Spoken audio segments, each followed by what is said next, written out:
Graça e paz, irmãos. Louvado seja Deus que você está aqui. Que bom que você veio. E você que nos acompanha aí pelo YouTube, que bom que você está aí também nos acompanhando neste culto. Louvado seja Deus.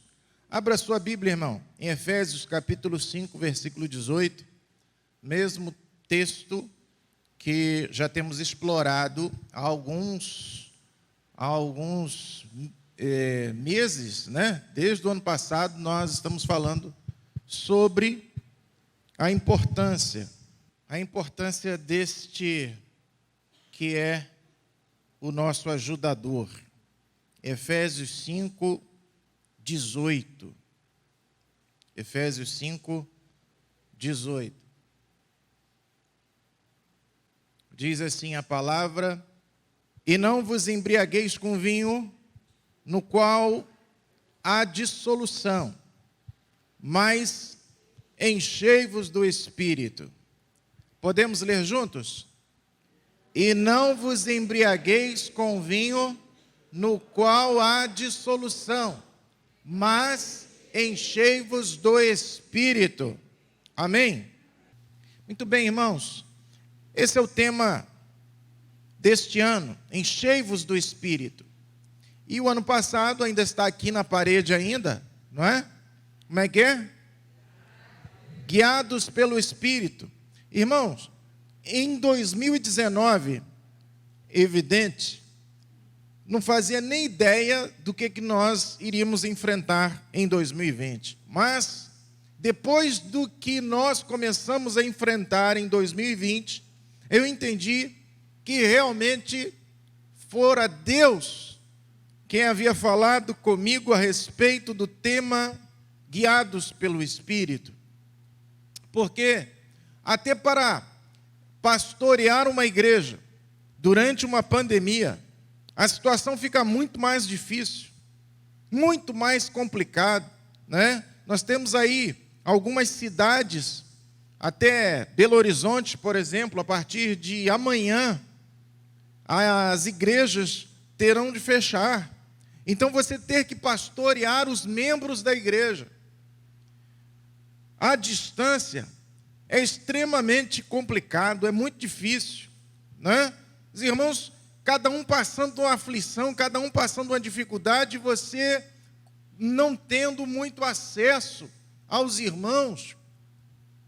Então, mais do que nunca, nós, em 2020, tínhamos que ser guiados pelo Espírito. E hoje, agora, em 2021, nós estamos falando sobre ser cheios do Espírito, porque para sermos guiados pelo Espírito, precisamos ser cheios do Espírito. E isto, irmãos, não é uma opção, ser cheio do Espírito. É uma ordem dada por Deus. E não sei se você reparou, isso foi inclusive tratado na célula, quarta-feira. Esta ordem, quando não obedecida, se torna um pecado. O pecado da desobediência é uma ordem de Deus. Então, quando o crente, ele não está buscando ser cheio do Espírito, ele está pecando porque ele está cometendo a desobediência à ordem de Deus. Enchei-vos do Espírito.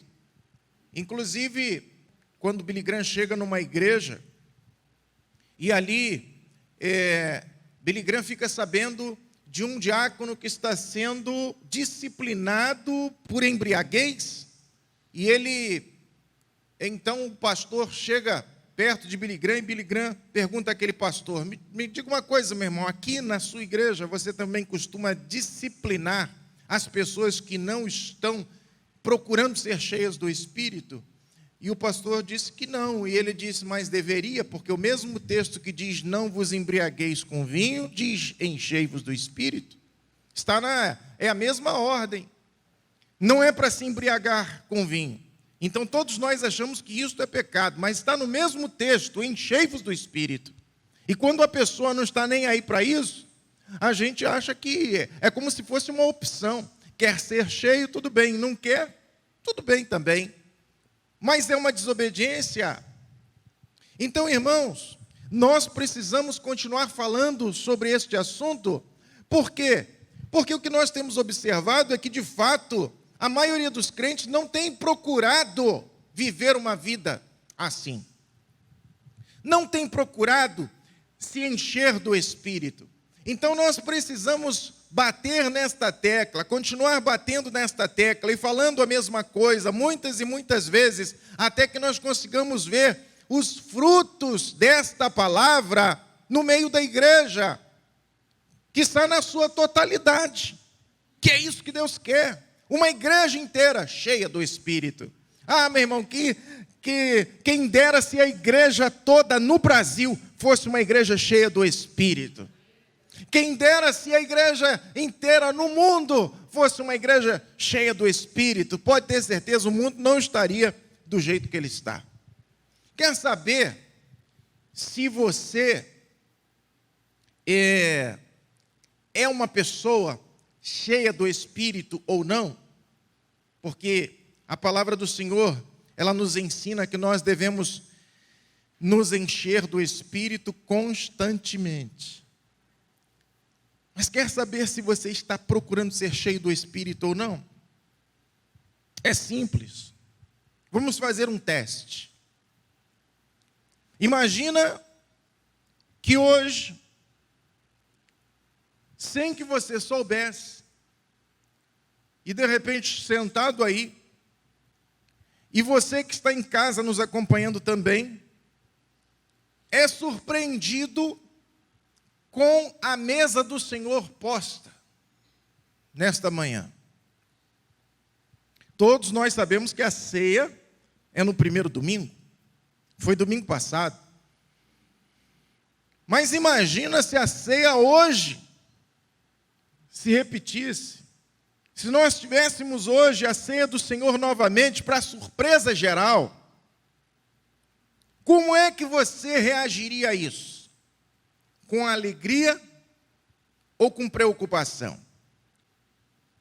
Se hoje você, ao entrar neste templo, e você, ao ligar seu celular, ao colocar neste canal, e ao perceber que você também em casa poderá participar, ou deverá participar da ceia do Senhor, você pensasse, hoje tem ceia. Qual seria a sua reação? Porque quem está constantemente cheio do Espírito, está preparado para participar da ceia do Senhor a qualquer momento. Mas aquele que não está procurando ser cheio do Espírito, quando é dia de ceia, ele tem que ficar se preparando até aquele momento. E ele fica preocupado, meu Deus, essa semana eu fiz isso, eu fiz aquilo outro. Porque muitos crentes só santificam as suas vidas na semana da ceia. Ou quem sabe até um dia antes. E outros até somente na hora de participar da mesa do Senhor. Não é? Tem uns que só participam da ceia do Senhor de uma forma tão religiosa que ele faz aquela oração de confissão antes de participar da ceia, aquela oraçãozinha silenciosa que ele confessa os mesmos pecados de sempre e participou da ceia do Senhor, a vida volta ao normal, as mesmas práticas. É triste ver um crente assim, mas infelizmente é verdade. Então, a ceia do Senhor é um teste.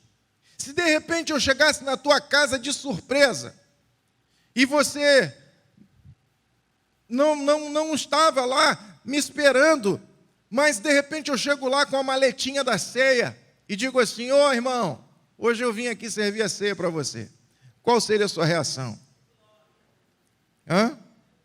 Seria de alegria? Ou seria, ai meu Deus, pastor, me dá um tempinho, fica aí na sala, só um minutinho que eu vou ali, já vou, tem um negócio aí no quarto que eu tenho que resolver, já volto aqui.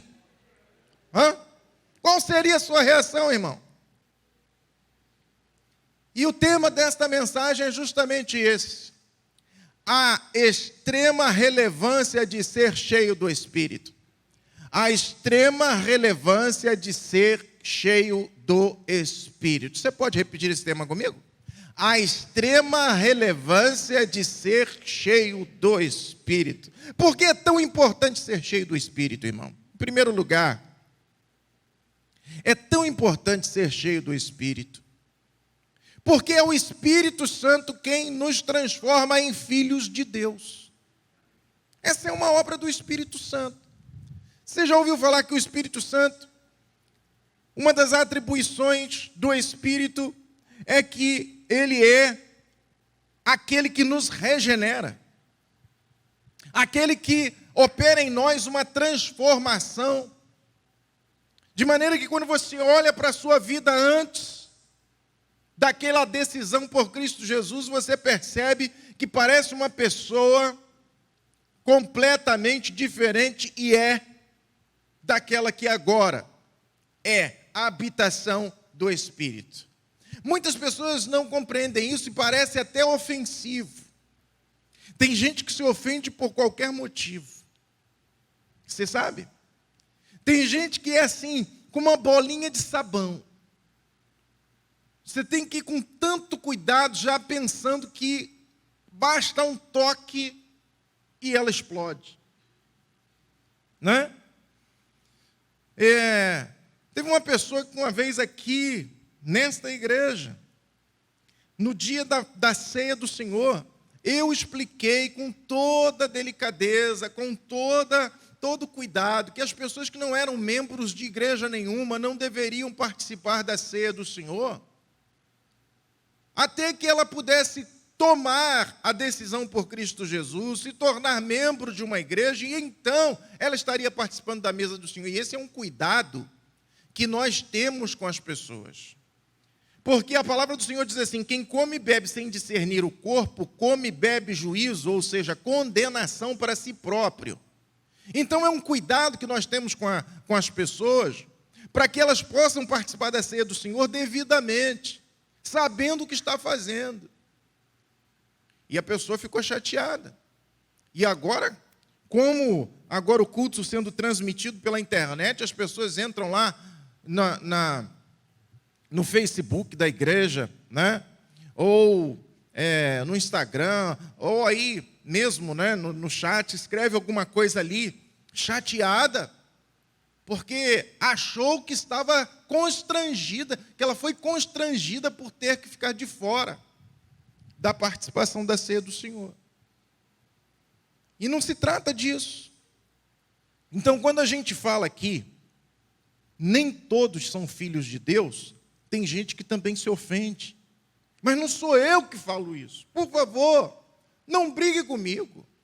Não fique chateado comigo, não. Isso faz me lembrar a história daquele pastor que estava pregando numa igreja, e ele dizia que quem não entrega o dízimo é ladrão, porque rouba de Deus aquilo que é dele. E aí, o pastor, naquela época ainda, cumprimentava os irmãos à porta da igreja, depois do culto, e aí aparece um irmão de quase 2 metros de altura, olha para o pastor assim, de cima para baixo, apertando a mão dele, e diz assim: o Senhor me chamou de ladrão. O pastor olhou para ele e falou assim: eu te chamei de ladrão? Sim, o Senhor me chamou de ladrão. O pastor virou para ele e falou assim: eu? Ele falou: eu não. Quem te chamou de ladrão foi Malaquias. Não tem nada a ver, vai brigar com ele. Né? Então veja bem, irmãos, não brigue comigo. Isso está escrito nas Escrituras. A mim me compete reproduzir o que está escrito. Está escrito no Evangelho de João, capítulo 1, versículo 12. No versículo 11 está escrito que Jesus veio para os que eram seus, mas os seus não o receberam. Aí, glória a Deus, tem um mais. Não é verdade? Quanto mais maravilhoso tem na Bíblia, não é? M-A-S, mas a todos quantos o receberam, deu-lhes o poder de se tornarem filhos de Deus. Isso quer dizer que as pessoas, ou nós mesmos, não nascemos filhos de Deus.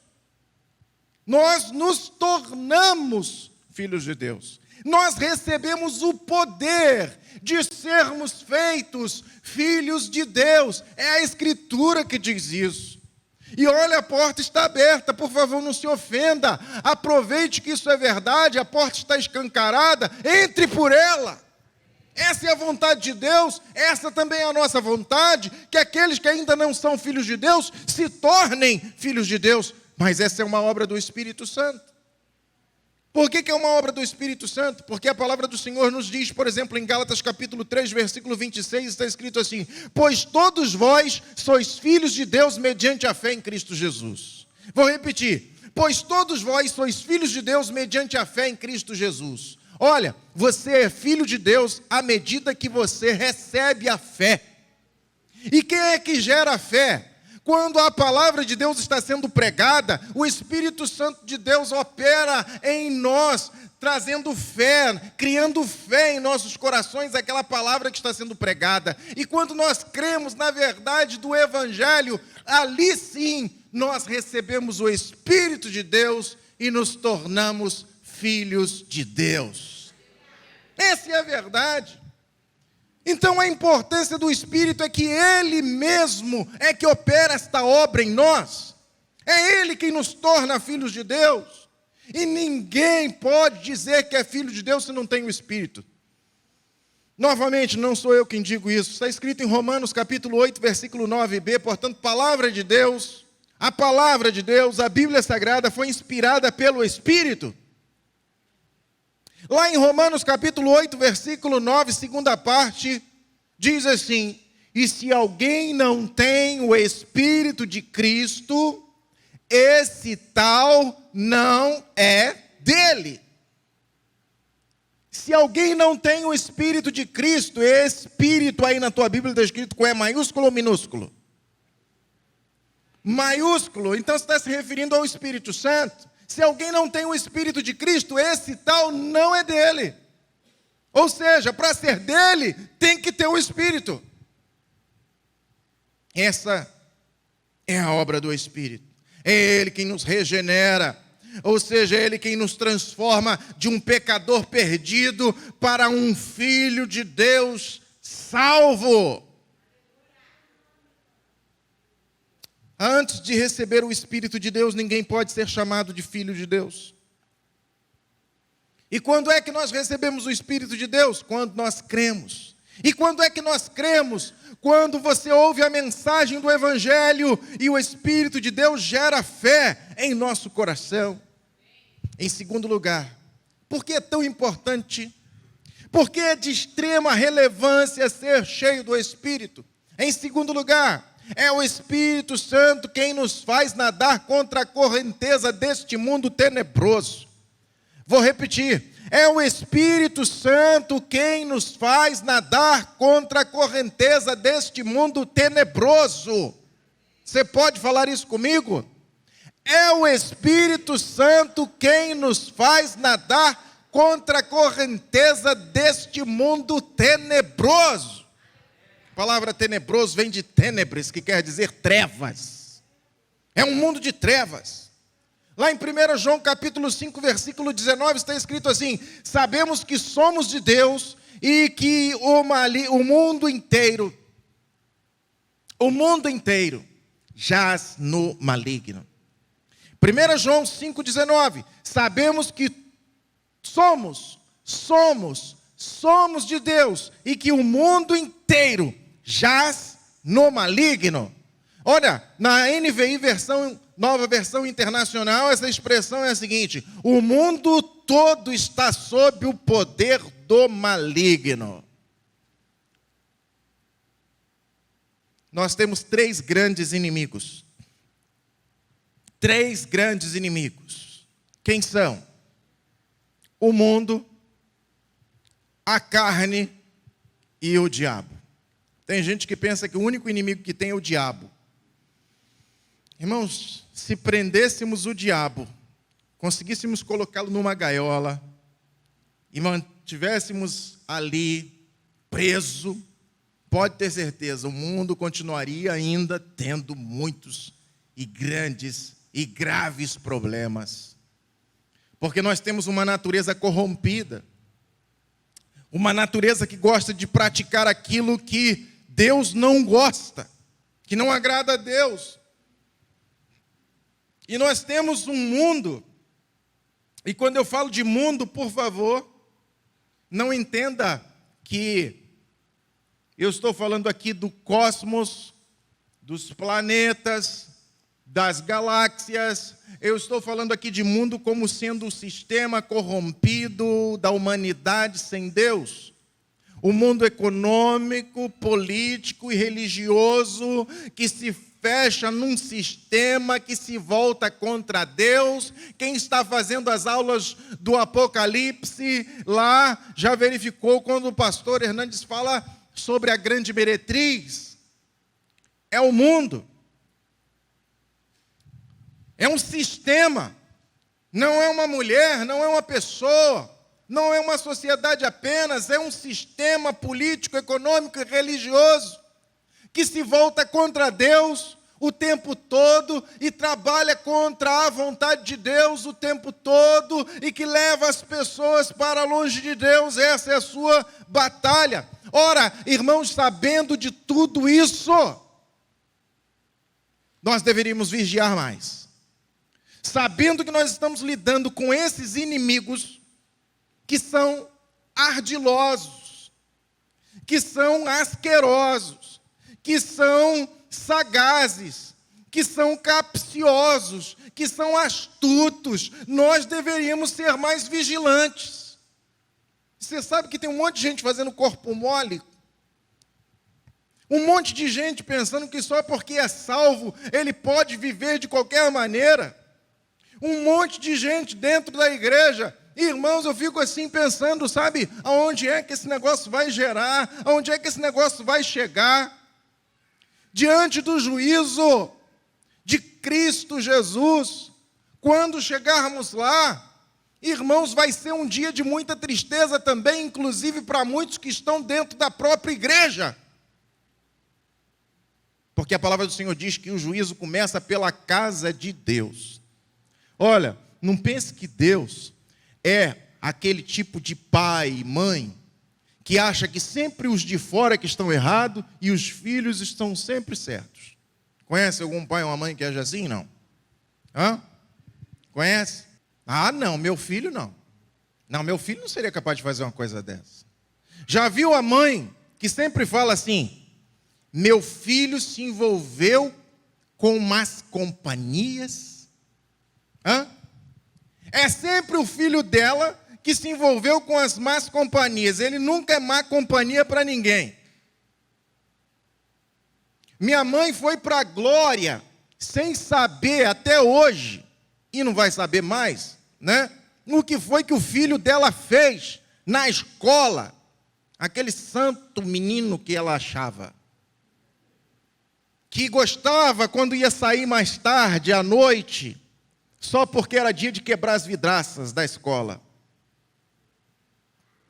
Que gostava que, já que ia sair à noite, era dia da gente apagar, correr nos andares e apagar todas as salas e sair correndo.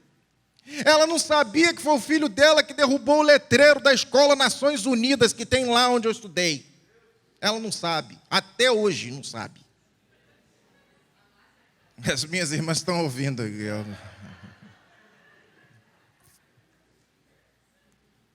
Meu irmão, você não sabe o que seu filho anda fazendo.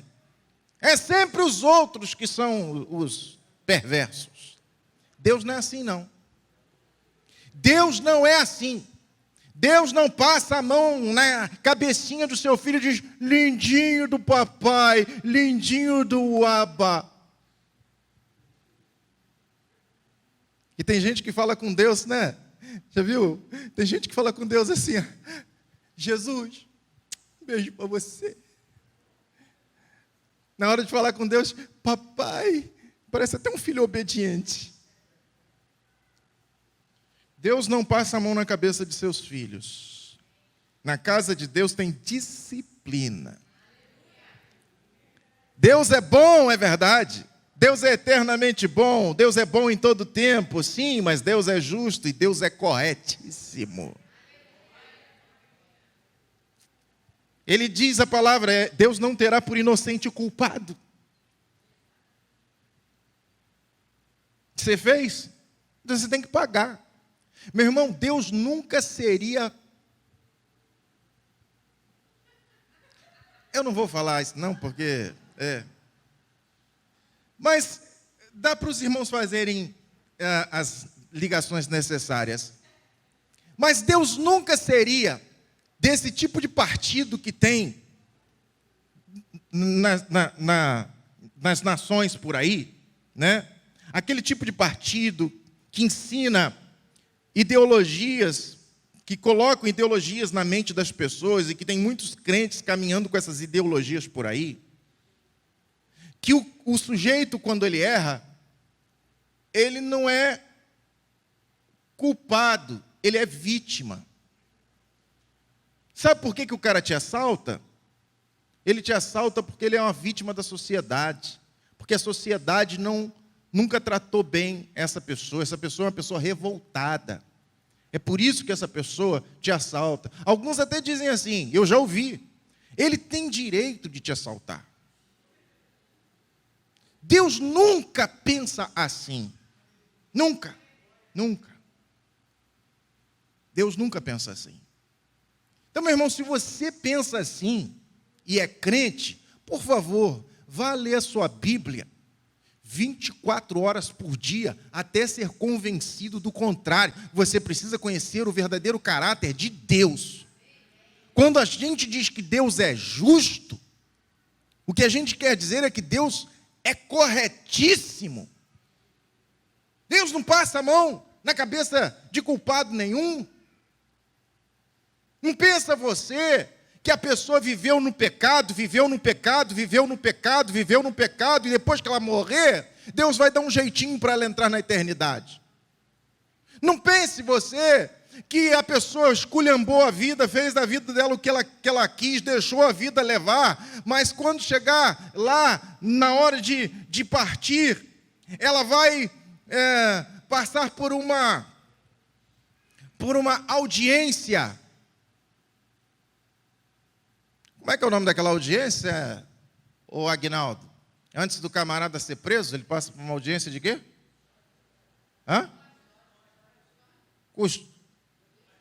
Custódia. Isso, obrigado. A audiência de custódia, onde o juiz pergunta para ele assim, está o policial do lado, o policial que prendeu, ele está lá, o policial está com a arma que era dele, do vagabundo, aí diz assim, essa arma é sua? Aí ele diz assim, sim senhor, você usou essa arma? Ele diz assim, eu usei, mas não atirei em ninguém. Muito bem. Esse policial te maltratou? Aí ele diz assim, ele olha para o policial, não senhor. Ah, muito bem, se ele te maltratasse, mas você não atirou, você estava com essa arma, mas você não atirou em ninguém? Não. Então está liberado, pode ir embora, não vai preso não. Olha, Deus não é assim, Deus não passa a mão na cabeça de ninguém. Deus não passa a mão na cabeça de ninguém. Irmão, Deus, o Espírito de Deus, Ele nos faz nadar contra essa correnteza que leva as pessoas o tempo todo para longe de Deus. Eu não sou religioso, nem quero ser. Eu não gosto da palavra religião, todos aqui já sabem disso. Nem gosto. Quando você começa a falar de Cristo para alguém, a pessoa chega e diz assim, eu não gosto de discutir religião, cada um tem a sua, uma vírgula. Religião é obra do homem, não é de Deus. Não foi Deus que criou a religião. Não estou aqui para falar de religião. Não sou religioso. Não sou uma pessoa sem noção, onde fica afirmando certas coisas assim, sabe?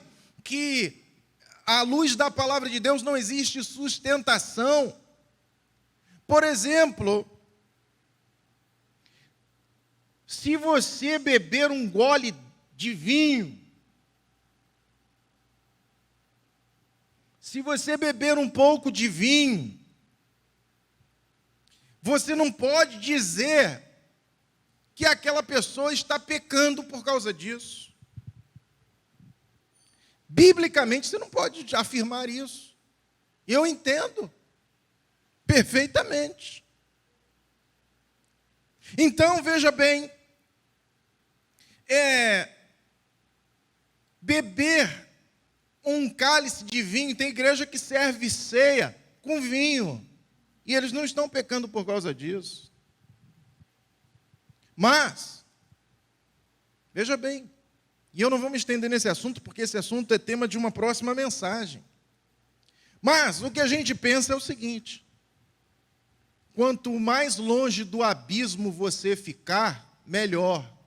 Porque todo ébrio começou assim, tomando um gole, depois mais 2 goles, depois mais um copo, depois outro. Se você sabe que aquilo ali pode ser o caminho da perdição, por que você vai andar na beira do abismo? Por que você precisa daquilo? Meu irmão, se vinho fosse água,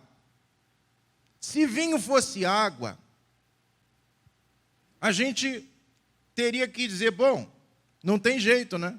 Você tem que beber, porque você precisa, o teu corpo precisa de água. Mas deixa eu dizer uma coisa, o teu corpo não precisa de álcool. Não precisa de álcool. Álcool é bom para quê? De repente alguém vai provar aí, não sei, lá para frente, que o álcool livrou algumas pessoas do Covid. Porque a gente vê uns cachaceiros aí entornar todas e não pega Covid de jeito nenhum. Tá lá no boteco, parece que ninguém pega Covid, meu irmão. Né? Todo mundo sem máscara entornando, ninguém pega Covid. De repente esse negócio aí mata esse vírus, não sei, vão lá para frente, pode ser que alguém comprove isso. Mas ainda não comprovaram não. Então, meu irmão, para que você precisa disso? Não é? Então não é uma questão de pecar, é uma questão de se afastar daquilo que pode te levar ao abismo. Eu me lembro que eu estava dando uma aula falando sobre este assunto na classe de iniciantes. Uma irmã que estava lá, a irmã era cega.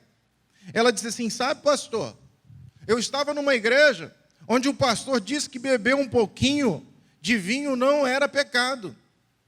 E eu cumprimentei o pastor porque eu fui alcoólatra. Jesus me libertou do alcoolismo. E quando o pastor falou aquilo, eu falei, pastor, que bênção essa palavra. E eu fui para casa.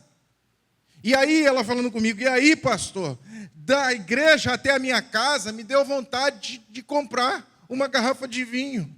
Eu passei lá no mercado, comprei uma garrafa de vinho e cheguei em casa. Já que o pastor tinha falado que beber um pouquinho não fazia mal, então eu abri a garrafa de vinho e tomei. Só que eu não consegui tomar um pouquinho. Eu tomei a garrafa toda. E eu caí no chão bêbada. Então, meu irmão, é disso que eu estou falando. É de você se manter longe daquilo que pode te levar ao pecado.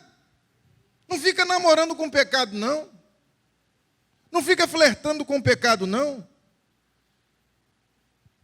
Nossos 3 maiores inimigos, o mundo, a carne e o diabo, eles são terríveis.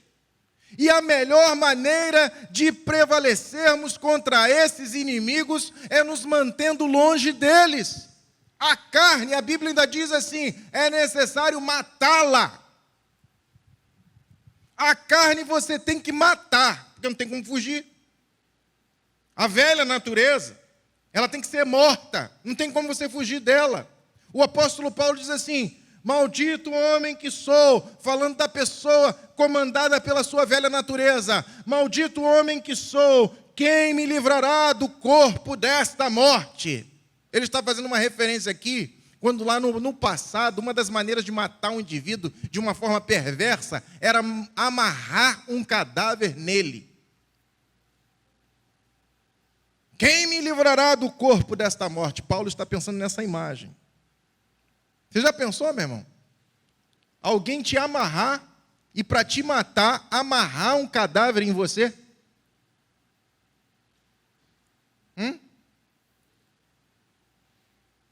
Já foi num sepultamento onde o cadáver já tinha passado do ponto?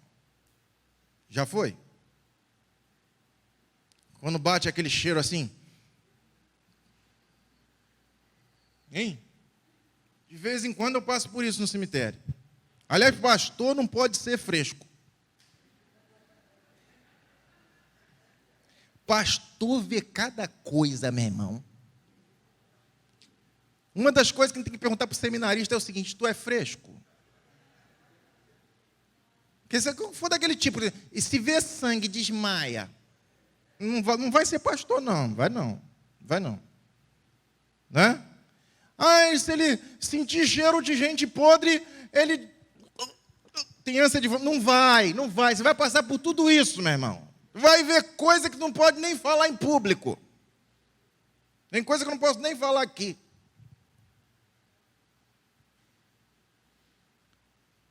Então imagina, você sentia aquele cheirinho.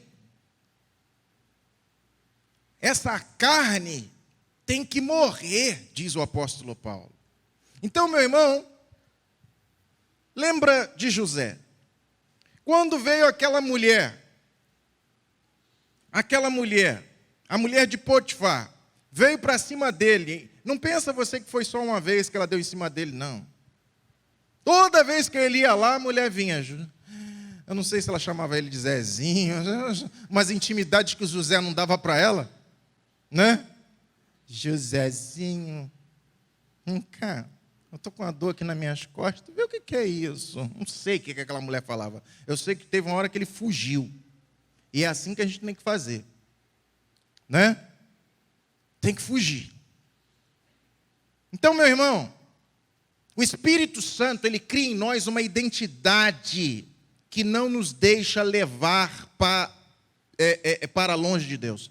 Ele cria em nós uma identidade que ele não nos deixa levar pela maioria ou pelo posicionamento de quem quer que seja. Terceiro e último lugar. Por que é tão importante ser cheio do Espírito? É o Espírito Santo quem nos manterá firmes no caminho de Cristo até o fim.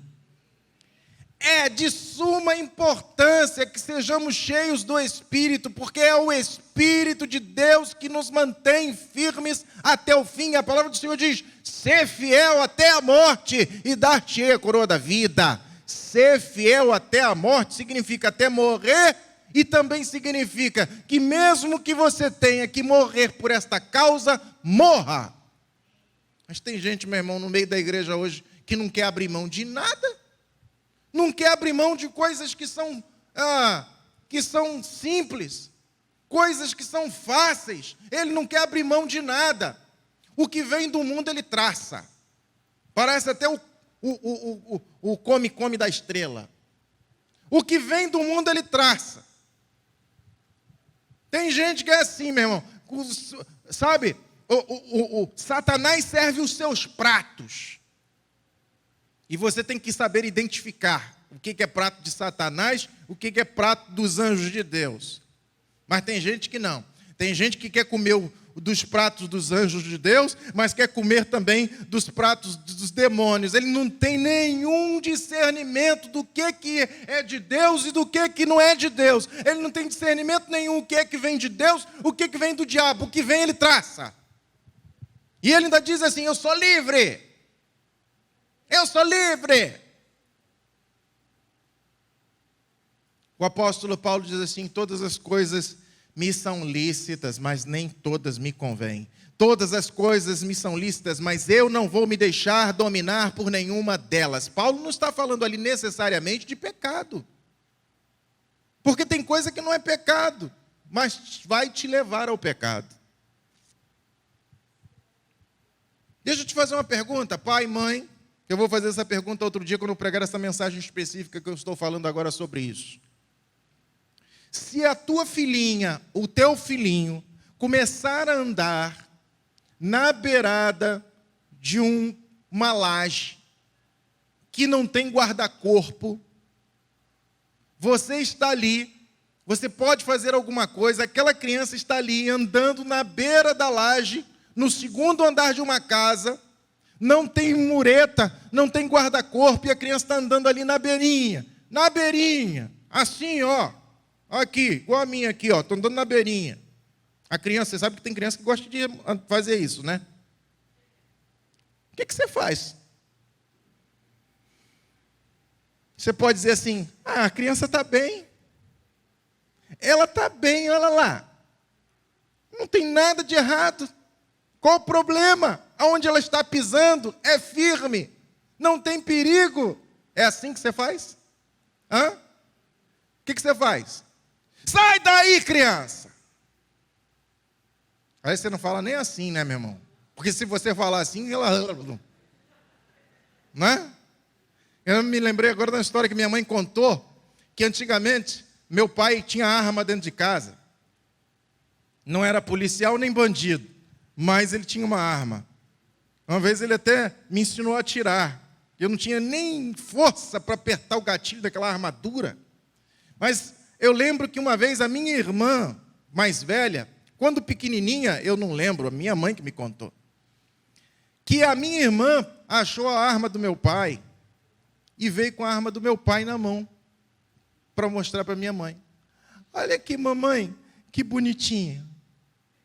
Aí a minha mãe diz assim, para não assustar, minha mãe chegou e falou assim, minha filha, bonitinho, dá aqui para a mamãe, dá. Ela falou, não, é do papai. Olha que situação. Hã? Você tem que falar com calma, né? Para poder tirar a criança dali, para ela não cair no abismo, não cair do segundo andar. Mas tem gente que diz assim, não é pecado. Isso não é pecado. O que tem de mais nisso? Qual o problema?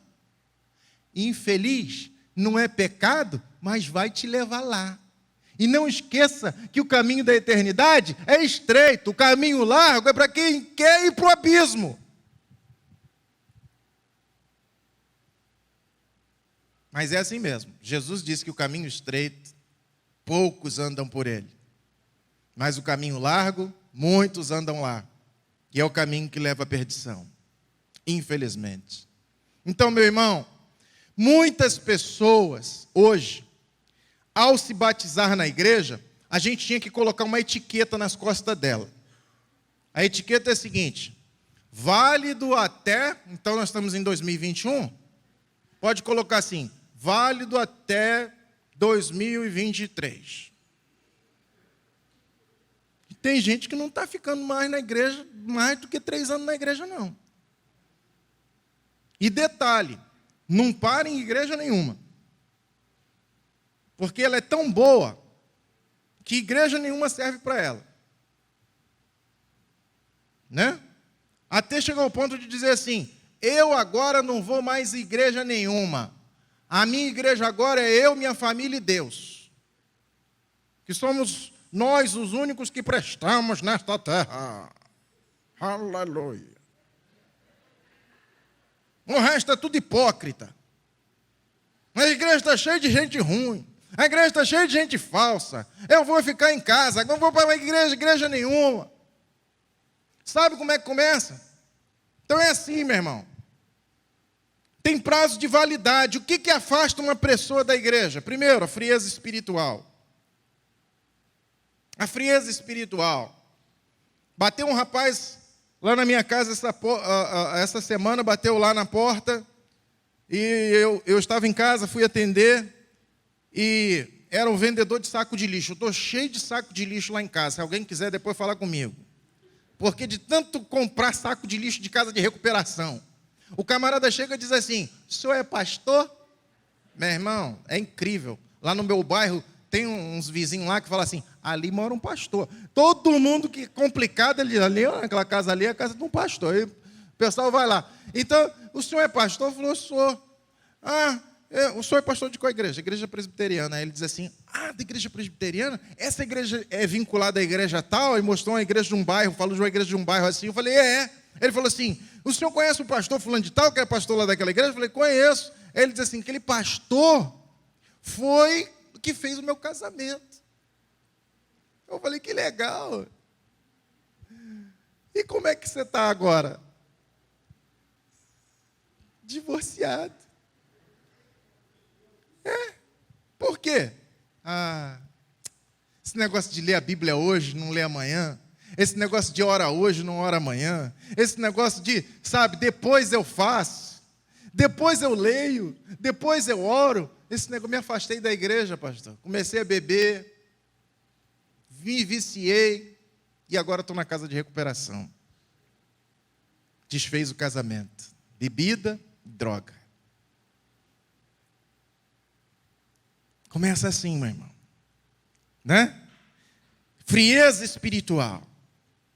Gente que não tem vontade de ler a Bíblia, gente que não tem vontade de orar e faz a sua vontade, diga-se de passagem. Não é? Não é seja feita a tua vontade, é seja feita a minha vontade. Então eu não estou com vontade de ir à igreja, eu não vou. Eu não estou com vontade de... Tem gente que está em casa, meu irmão. Não é? Tem gente que está em casa. Nem em casa o infeliz quer participar do culto. Nem em casa.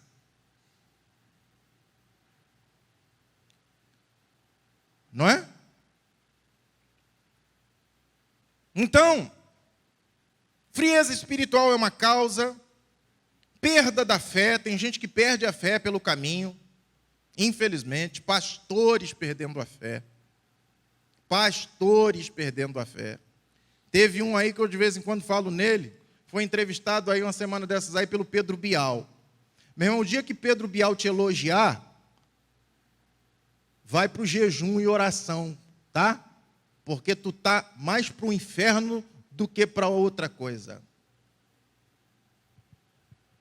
Dia que você foi elogiado pela Rede Globo achar que você é um crente bacana, pode ter certeza que você está na desgraça. Dia que o mundo te elogiar e começar a dizer que você sim é um crente que vale a pena ouvir. Você sim é um pastor que vale a pena ouvir. Cuidado com isso. E se o mundo jaz no maligno, o mundo está te elogiando, cuidado. Perda da fé. Decepções com pecados de líderes. Tem tantos líderes aí pisando na bola. E a pessoa se decepciona com os líderes, ao invés de mudar de igreja, se for o caso, se desvia, começa a falar mal da igreja, se vira oposição à igreja. E todas essas pessoas que se afastam, elas se afastam depois de um certo tempo. Não é? O novo convertido é uma maravilha, tudo para ele é ótimo. O banco é duro, mas ele está dando glória. Né? Não tem ar-condicionado, mas ele está dando glória. Não tem som legal, mas ele está dando glória. Não tem, uma transmissão legal, mas ele está dando glória. Agora, o crente, quando ele está já a ponto de desviar, nada funciona. Tudo é ruim. O banco não presta, a igreja não tem ar-condicionado, a gente fica suando, esse pastor fala errado, essa mensagem não é boa, ele fala muito sobre pecado.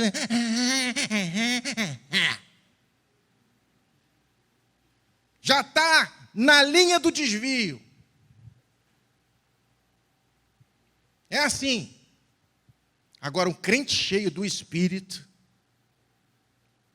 ele nunca se desvia do caminho do Senhor.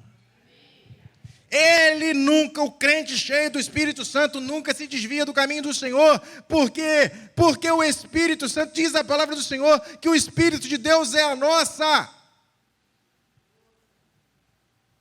O Espírito do Senhor é a nossa herança, ou o penhor da nossa herança? Isso está escrito em Efésios capítulo 1, versículos 13 e 14. Diz assim: fostes selados com o Santo Espírito da promessa, o qual é o penhor da nossa herança, até ao resgate da sua propriedade. Você sabia que você é propriedade de Deus? E você sabia que Deus colocou um penhor dentro de você? Sabe o que significa a palavra penhor?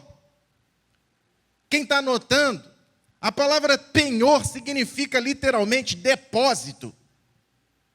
Penhor significa entrada. Penhor significa primeira parcela. Deus colocou uma parcela dentro de você até você ser totalmente resgatado, entendeu? E Deus não perde parada para ninguém. Deus não perde filho para ninguém.